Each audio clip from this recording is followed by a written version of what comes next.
waaw kon ñu ngi nii chez le président Ousmane Sonko mu ngi nii génn ci pour le lancement du concert de casserole kon président vous avez la parole. Waaw, je vais m'exprimer en français pour particulièrement clarifier un certain nombre de choses auprès de la communauté internationale par rapport à la symbolique revêt cette opération de concert de casserole.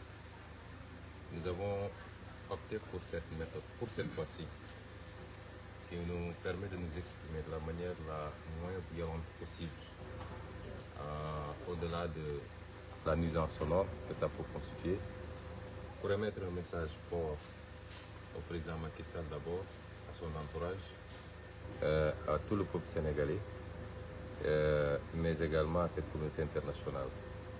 Ce dont le Sénégal a besoin, c'est d'apaisement, c'est de stabilité, c'est de tranquillité, c'est de démocratie, c'est de liberté.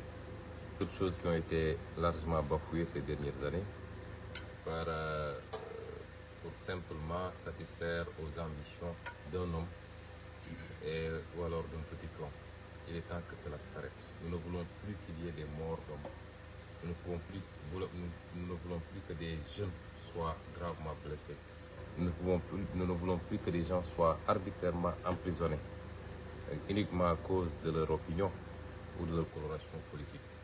Nous ne voulons pas aller vers des élections qui sèmeront le chaos dans ce pays qui était l'un des derniers bastions de stabilité dans l'Afrique de manière générale, mais en Afrique de l'Ouest en particulier. Et c'est pourquoi, malgré l'illégalité qui frappe l'interdiction qui nous a été faite d'organiser aujourd'hui, ce jour-là, notre cérémonie d'investiture de notre candidat pour la prochaine élection, malgré la mesure arbitraire de barricade de notre domicile, vous voyez là-bas encore le stationnement des forces de défense et de sécurité, et les autres sont de l'autre côté, qui dure depuis 1 mois et demi, sans aucune décision judiciaire ni administrative, malgré la persécution au quotidien dont nous souffrons. Je parle de tous nos militants. Nous avons, pour cette fois-ci, opté pour l'apaisement. Mais c'est un avertissement en même temps. Et nous espérons que le président Macky Sall saura se ressaisir à temps. Le message que le peuple sénégalais veut lui envoyer et qu'il va envoyer au monde entier aujourd'hui à travers ce concert de casserole, c'est un message d'apaisement et de paix. Et pour cela, il faut qu'il libère les détenus politiques. Plus de 700 détenus politiques dans les geôles de Macky Sall, c'est trop. Il faut qu'il libère les détenus politiques. C'est des Sénégalais qui ont des droits. Et certains sont retenus depuis trop longtemps, sans jugement, en violation de toutes les procédures de droit. C'est assez. Il faut qu'il lève ses barricades contre mon domicile. Je suis un leader politique et je crois que je crois mériter d'une certaine adhésion des populations sénégalaises pour justifier qu'on évite certaines choses, parce que la réaction populaire peut toujours déboucher sur l'irréparable, comme ça c'est déjà fait en 2021 et 2023. Il faut que cela s'arrête. Il faut qu'il arrête le complot politico-judiciaire pour empêcher une seule candidature, c'est-à-dire la mienne. L'Assemblée nationale est saisie et je crois doit se réunir le lundi. Et tout ce qui sera voté là-bas doit conclure à une seule chose, bloquer ou éliminer la candidature d'un homme qui s'appelle Ousmane Sonko, et au prix de la réhabilitation de beaucoup d'autres candidats qui aujourd'hui ont fait l'objet de condamnations beaucoup plus sérieuses. Il faut que tout cela cesse. Et c'est ce message-là que les Sénégalais veulent envoyer. Ils ne veulent plus de certaines situations de chaos. Sauf si le président Macky Sall les pousse à bout. Il a terminé ses mandats. Il n'a qu'à aller tranquillement vaquer à ses occupations. Personne ne lui souhaite du mal dans ce pays, mais il faut qu'il arrête de faire du mal aux Sénégalais de manière générale et à son opposition en particulier. Il a fini son mandat, ce n'est pas à lui de choisir le prochain président du Sénégal. Il peut choisir dans son camp, mais il ne peut pas choisir pour le Sénégal. Et ce que les Sénégalais veulent, c'est des élections inclusives avec tous ceux qui remplissent les conditions pour leur permettre de choisir librement et souverainement leur prochain président de la République. Et c'est pourquoi nous faisons aujourd'hui ce concert de casserole. Je le ferai symboliquement pour lancer le ton.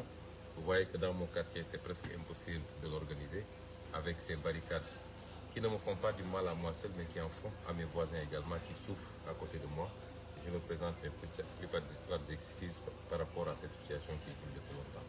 Kon mbokk yi ñu ngi lancé officiellement concert de casserole bi na ko ñëpp topp ku bëgg jàmm ci réew mi rek na ko def parce que su amee doole dina doon message boo xam ne àdduna yëpp dina ko dégg waaye moom mi nga xam ne mooy ndeyu mbilim bi te teg fitna ci réew mi dina ko dégg te xam ni Sénégalais yi ànduñoo ak moom ci fa mu bëgg a jëmale réew mi suñu bëggee moytu ëllëg ñu ne xeex amatina ci réew mi bay bakkan rot ci bay nit gaañu ci yu mel nii na ci ñëpp farlu kon ñi ngi invité ñëpp ñu génn def concert de casserole ba riir bi ñu dégg ko fépp kon symboliquement maa ngi lancé mbir mi du caaxaan du po waaye communication la boo xam ne message lañ ci bëgg a génne moo tax ngeen gis ni ma sol lu xonk ci kaw ba si suuf ngeen ko defee ci journée bi yëpp lancé officiellement concert de casserole bi maag ñi nga xam ne tey waa sécurité bi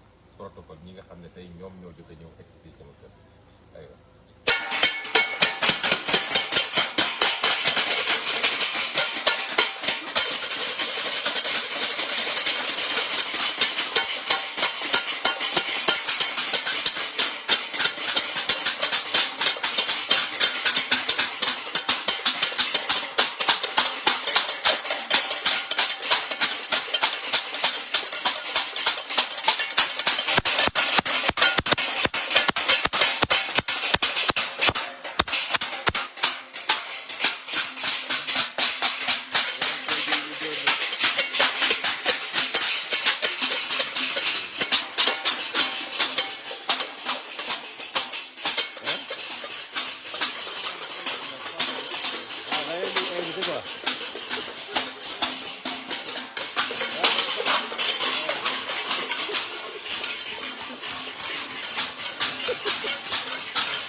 Ousmane Sonko avec ses voisins ñoo génn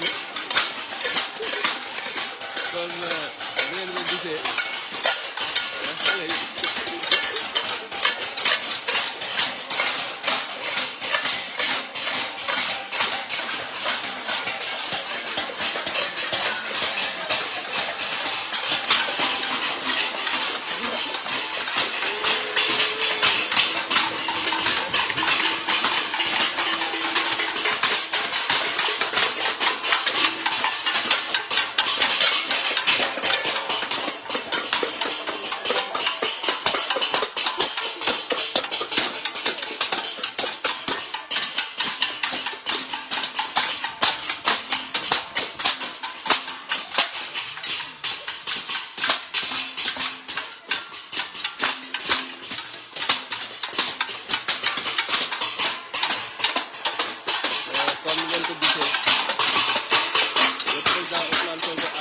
symboliquement le concert de casserole bi ci invité ñëpp moo xam population Sénégal yëpp ba tax les forces de défense et de sécurité ñu ngi leen di invité ci concert de casserole bi ndax ñoom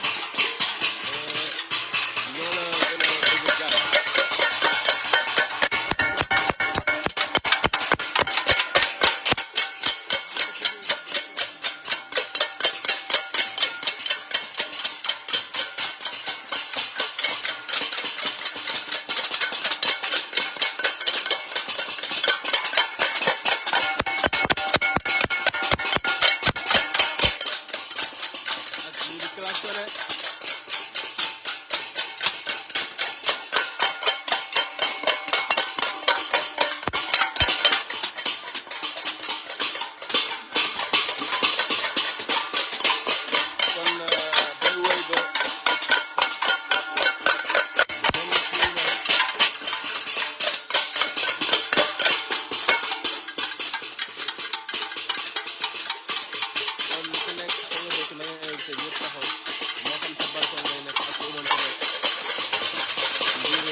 position comme ni ko président rappelé rek